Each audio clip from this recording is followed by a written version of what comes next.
make an electric guitar? Well, I don't know, but from the name of it, it's just a combination of guitar and electricity.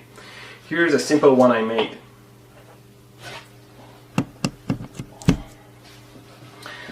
Please join me for the first time to hear how it sounds. And 1, 2, 3, 4.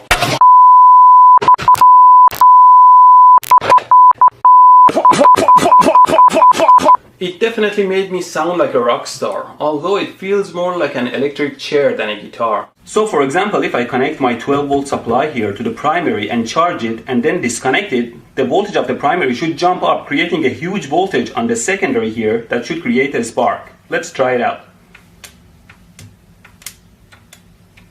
There is nothing. Is there actually a voltage? Well, my theory was right. Obviously, there is high voltage on the secondary. Basically, you have two copper rails that are tied to the power lines, and the projectile is just a piece of wire that shorts the two rails and jumps forward.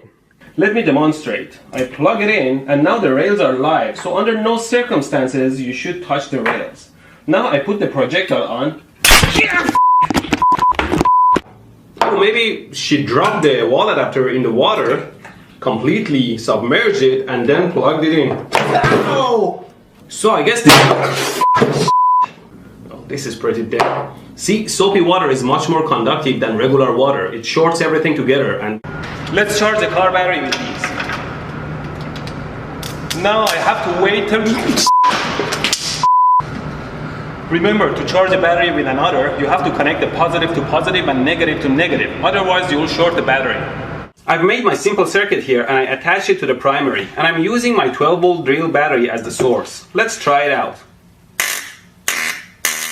Wow, this is wild. You can see how far...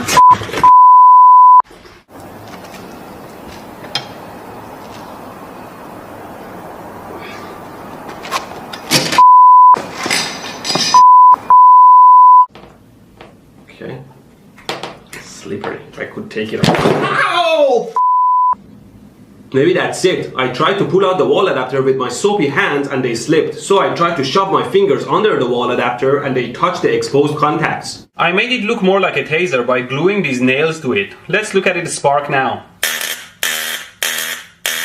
This gap is quite wide. Let me measure it for you. Well, you know, metal is generally conductive and electrons always find the easiest path to travel. So I would never touch any high voltage with a 100-mile long metal pole. Let's see if it picked up any charge. Okay, let's try it. I have my 120 volt AC live wires here and I'm just gonna connect. These sparks are so strong they can set a piece of paper on fire. See?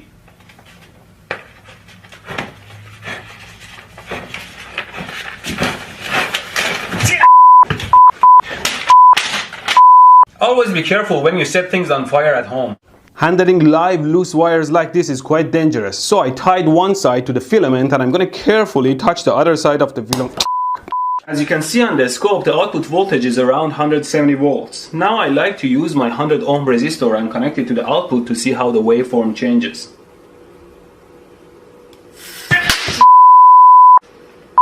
A quick calculation shows having 170 volt across 100 ohm generates 300 watts of power. It's like having a 300 watt lamp between your fingers. It burns your skin very quickly. These screws also get quite tight and need some good force to open.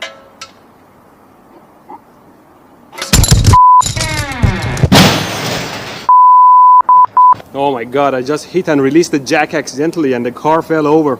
The wheel fell right on my shoe, but I was able to pull my foot out fast. Now I will measure some waveforms. I connected the probe to my output lines, connected my circuit to this power bar, and now I will turn the power bar on. Make room for the thicker pads, and for that I use my clamp.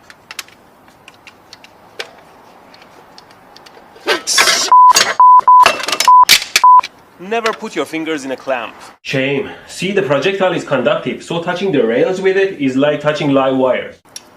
Now it's time to lower the jack. And then God said, let there be steel-toe shoes.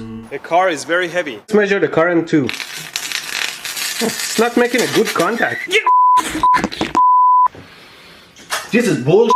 It's as if the internet is wrong. I was running 313 amps through it and it didn't even move. How much current do I need? A bazillion amps for it to move a teensy bit? My stupid DC fan can cut your finger running on half an amp. Now I use pliers to hold the resistor. See, the output voltage drops, but with very small ripples because there is a lot of filtering. Wow, I was holding that. I let it cool down for a while and the ceramic core takes a long time to cool down. Let's look at it on the scope. I'm probing the live 120 volt AC input and I have my capacitor and diode here and I'm probing across the diode. Now if I connect the circuits together... Wow! Alright. The polar capacitors are no good for reverse voltage. I have a piece of 22 gauge wire here which I'll measure the voltage across. If I connect it to the output of my auto transformer, I should... and burn my fingers again. Eventually we will have to isolate this circuit well to avoid leaking charges because they will load the circuit and lower the voltage.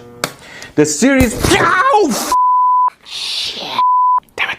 Remember, even after disconnecting the supply, the capacitors still hold charge. The piece of wire simply shorts the AC output, so I start at 0 volt and slowly raise the voltage while I'm measuring the current with my clamp meter. Let's see.